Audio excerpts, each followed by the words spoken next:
My love of cars came from going to rallycross meetings with my dad. My dad used to race a VW Beetle. That was more in the 70s.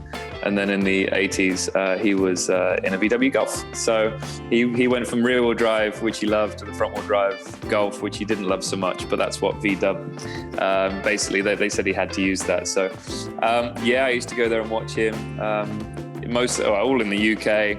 Most of the time it was raining, and I remember the cars starting up and almost blowing my eardrums. And really lovely time in my childhood. I mean, I've watched so many guys through the years race, but truthfully, the guy that I really followed was in the 80s. So the guy that I followed was Alain Prost. I think because he was very calculated in the way he went racing, the professor, he really understood it's about being quick, but it's the whole package. It's building a car around you and teamwork. Obviously, as a kid, I didn't think like that, but watching him, I just liked his style of driving. My first road car was a Vauxhall Cavalier 2-litre. It didn't even have matching bumpers, as in the bumpers weren't color-coded. It was the L. It wasn't the GL or the GSI, but it had a 2-litre engine. And I actually bought my first road car myself. I think it was just over £2,000, £2,500. It was in 1990, and it had 90,000 miles on the clock when I got it.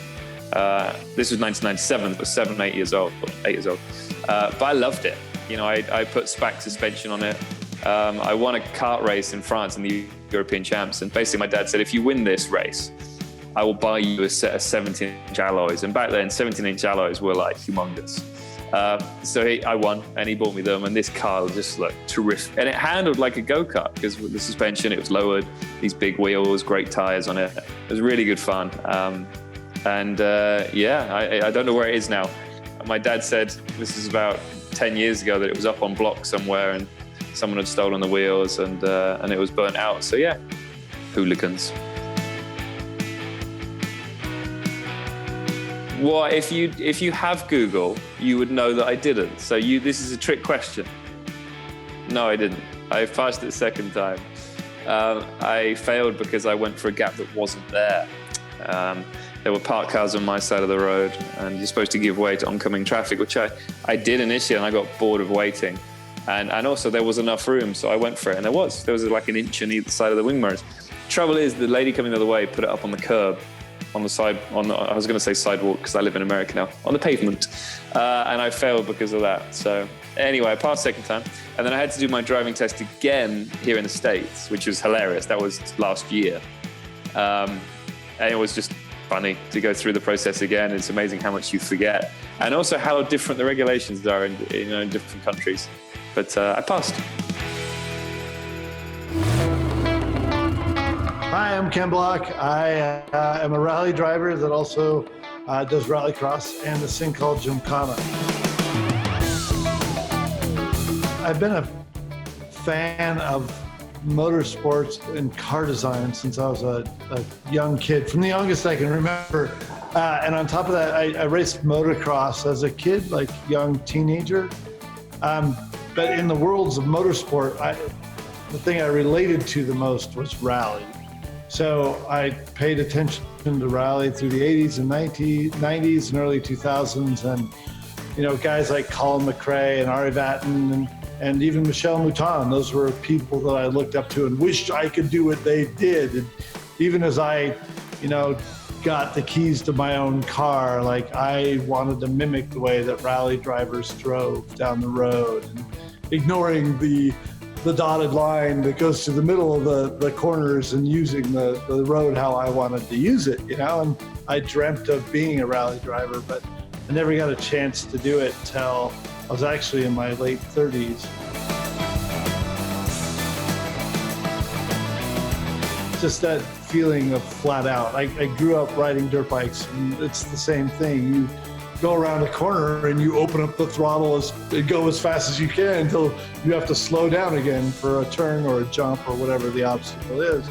And it's the same in a rally car. I go from, the the start of a stage with, you know, the throttle to the floor with launch control. And once you take off, then you're hearing the co-driver's notes and you're driving as fast as you can to those notes. So the aggression level of driving a race car like that on normal roads is just an incredible feeling. For me, you know, racing isn't just you see the driver in the car turning the wheel. There's so much more that goes into it than that.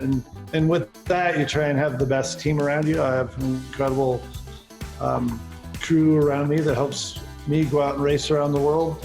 And so at the end of the day, though, it's me with the steering wheel and pedals that has to operate this vehicle and get down the stage or a circuit or Gymkhana course as quick as possible. But I really love it. I love the challenge of it. I love succeeding with it. I hate the failures, but I try and learn from the failures. I live in a state where we have a lot of land that's available to use, not only for you know, general use, mountain biking, that sort of thing, snowboarding, snowmobiling, but we also have off-road areas where we can go take, you know, like my Ford Raptor or Can-Am X3 and drive them very aggressively and jump and do all this stuff. But it looks like beautiful national park land. So it's really cool to be able to go do this stuff. So I'm just lucky that I actually moved to Utah to enjoy the snow, but I actually enjoy all the summertime activities of being able to go enjoy these fun places too, with not only my cars, but also dirt bikes, Can-Ams, all that sort of stuff. You know what? I actually listened to more stuff when I was younger. And as I've gotten older, I've actually enjoyed more for sort of listening to the thing I'm driving.